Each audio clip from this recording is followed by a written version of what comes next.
Good morning, Jerusalem. Or should I say, good morning to all the royals who thought a fancy party could buy them a kingdom. Because today's gossip drop, Upper Kingdom, is all about a prince who threw himself a coronation and ended up with the biggest royal embarrassment in history. You know you love me? XOXO, Gossip Girl. So here's the setup. David's frail, wrapped in blankets, barely keeping warm. They even brought in Abishag the Shunammite, a young woman whose only job was to keep the king warm. And yes, Upper Kingdom, the whispers about that were scandalous enough on their own. Meanwhile, Prince Adonijah, David's fourth son, decides enough is enough.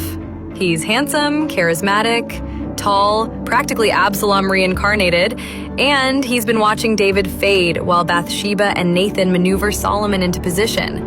So Adonijah gathers his crew, chariots, horses, 50 men, running before him like a royal hype squad. Everywhere he goes, people murmur, "Behold, Adonijah the prince." And then, the invite-only coronation. My brother, who was helping the royal cooks that week, said the kitchens were a mess of lamb roasts, spiced wine, honey cakes, and wild oxen. The prince was pulling out all the stops. Who's on Adonijah's guest list?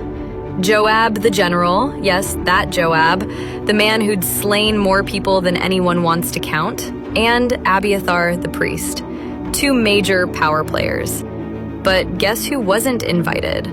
Nathan the prophet, Zadok the priest, Benaiah the captain of the king's guard, and, oh yeah, Solomon. Big red flag.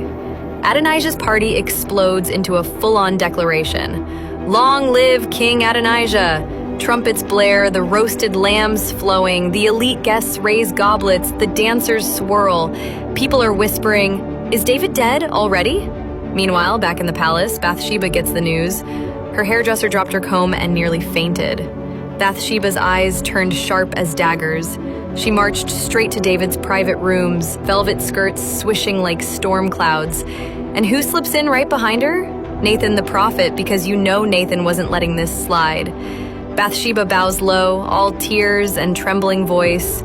"My lord, you swore Solomon would reign. But look, Adonijah's declared himself king, and you don't even know it."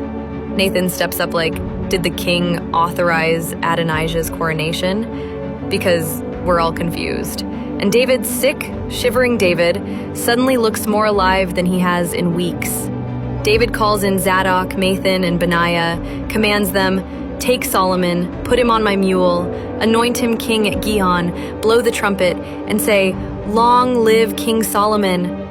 Upper Kingdom. It was chaos. While Adonijah is still carving the roast at his feast, trumpets blast from Gihon. The earth shakes. People scream, "Solomon is king." Adonijah freezes mid-bite. Joab stops with his mouth full. Abiathar spills his goblet. My brother said the entire feast scattered faster than bees from a smoking hive. Hashtag royal party fail. Adonijah runs for the altar, grabs the horns, begging not to be killed. Solomon sends word, "Go home, behave yourself. For now, the crown stays safe." And me?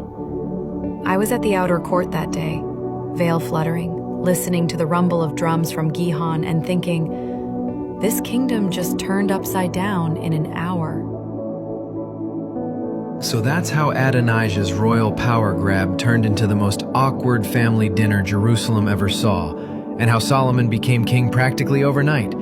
And don't worry, because next time, I'll spill every detail about how Solomon handled his enemies once he had the crown, and how the new king's cleanup wasn't as gentle as people like to pretend. XOXO, Gossip Girl.